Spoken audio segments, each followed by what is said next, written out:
اصل کتاب وہ ہے، اور یہ ایک چھوٹا سا دیباچہ ہے.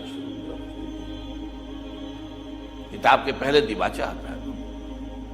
تو حیات دنیاوی جو ہے اس کی حیثیت اس کتاب کے دیباچے کی، کتاب زندگی جو ہے وہ تو کھولے ہی موت کے بعد.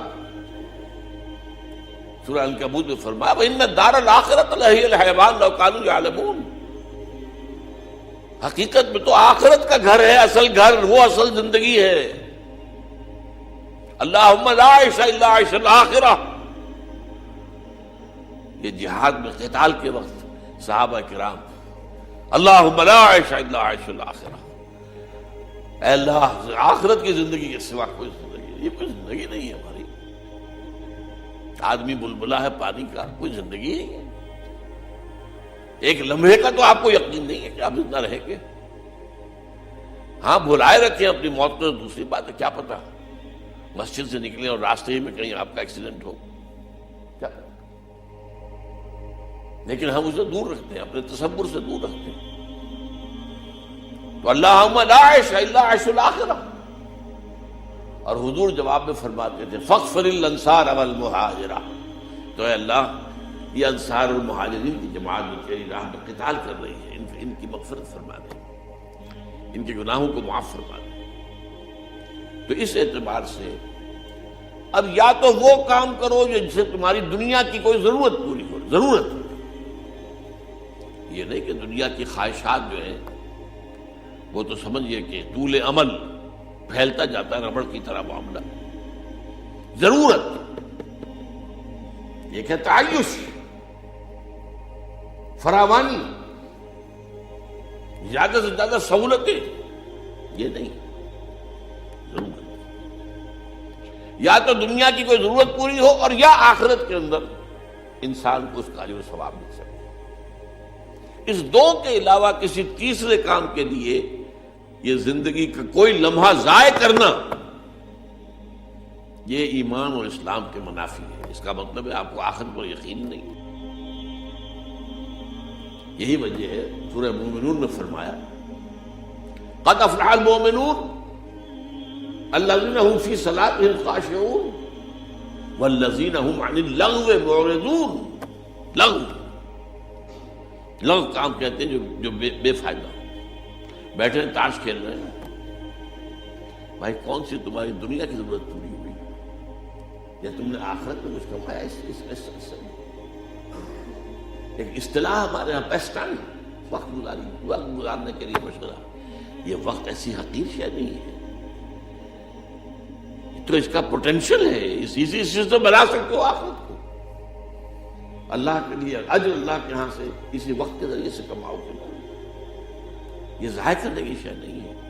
وقت گزاری کے مشغلے یہ انہی کے لیے ہوں گے کہ جن کو آخرت پر یقین نہیں.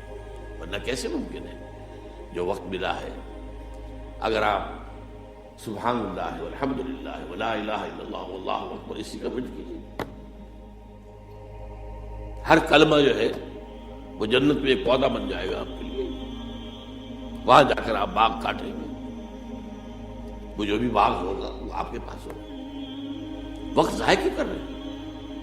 یا دنیا کی کوئی ضرورت پوری ہو رہی، ٹھیک ہے، آپ کو معاش کے لیے کام کرنا ہے، اپنے لیے اپنے بال بچوں کے لیے روزی کمانے کے لیے، ٹھیک ہے، یا کچھ میں لگے، اور یا پھر آخرت کے کمانے کے لیے لگے. تیسرا کام نہ. والذین هم عن اللغو معرضون. اور آپ کے علم میں ہوگا بہت سے حضرات کے کہ سورہ مومنون کی جو ابتدائی 11 آیات ہیں اسی کے ہم معنی اور بہت مشابہ سورہ معارج کی آیات ہیں. وہاں اس کی بجائے والذین هم عن اللغو معرضون کی بجائے فرمایا ہے والذین یصدقون بیوم الدین. وہ لوگ جو آخرت اور قیامت کے دن اور جزا و سزا کے حساب کے دن کو مانتے ہیں، اس پر یقین رکھتے ہیں. یعنی اگر جزا و سزا کے قانون پر ایمان ہے، یوم الدین جزا و سزا کے دن پر یقین ہے، تو پھر کیسے ممکن ہے آپ کسی لغو کام کے اندر مقصد کریں؟ بلکہ سورہ فرقان میں فرمایا گیا وعباد الرحمن الذین یمشون فی الارض ہونا واذا خاطبهم الجاہلون قالوا سلاما. اور اسی میں آتا ہے کہ وہ لغو میں اذا مروا باللغو مروا کراما، وہ لغو کام کی طرف متوجہ تو ہوتے ہی نہیں، خود کام کریں، خود جائیں کہیں لغو کام کے لیے نہیں. اگر کہیں گزر ہو جائے اتفاق سے، آپ جا رہے تھے، جانا ہے کہیں سڑک پر جا رہے ہیں تو آپ نے دیکھا ڈگڈگی بجی ہے، لوگ جمع ہو رہے ہیں، کوئی کھیل تماشا ہوگا، کوئی مداری ہوگا، کوئی کرتب دکھائے گا، کوئی دھوکے دے گا، کوئی ہنسائے گا، کچھ یہ کرے گا، کوئی پیسے آپ سے لے گا. اب آپ اس میں متوجہ ہو جائیں، اس کا مطلب ہے آپ نے وقت کی قدر و قیمت کو نہیں سمجھا. وَإِذَا مَرُّوا بِاللَّغْوِ، یعنی ایک تو ہے بالارادہ کسی لغو کی طرف جانا نہیں، اگر اتفاقاً گزر ہو جائے لغو کے پاس سے مروا کراما، وہ وہاں سے باعزت گزر جاتے، اس میں متوجہ نہیں ہوتے، اپنے وقت کا کوئی حصہ بھی، کوئی منٹ بھی ضائع کرنے کو تیار نہیں ہوتے.